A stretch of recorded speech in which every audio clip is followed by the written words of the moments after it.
So here I'm going to do a quick demo on how to do the fake assembly mirror. So Onshape currently does not support assembly mirrors, and so one way I can do a fake one is I can do a circular pattern. So since I know that my drivetrain is fully symmetrical, I can basically circular pattern the whole thing around the center like this.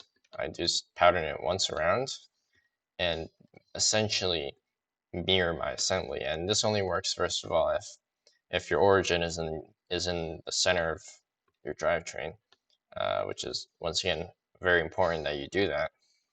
And second of all, only if your drivetrain is symmetrical.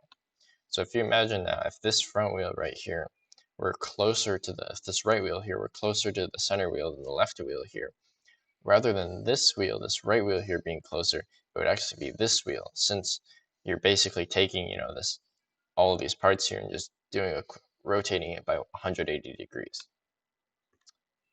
And so you can see here, I've done that, and I'm actually missing a corner gusset here because I've only inserted one, so I'm just gonna quickly made another one in.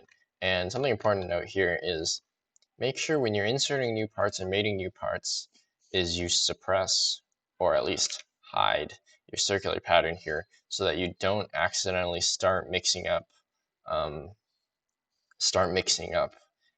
two sides, the original and then the fake mirror. So, let me make this in real quick.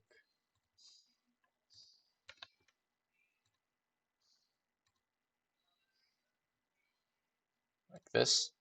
And then what I can do is I can go back to my circular pattern here and then select it.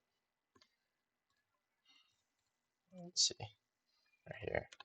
Select this and it gets circularly patterned around to over here.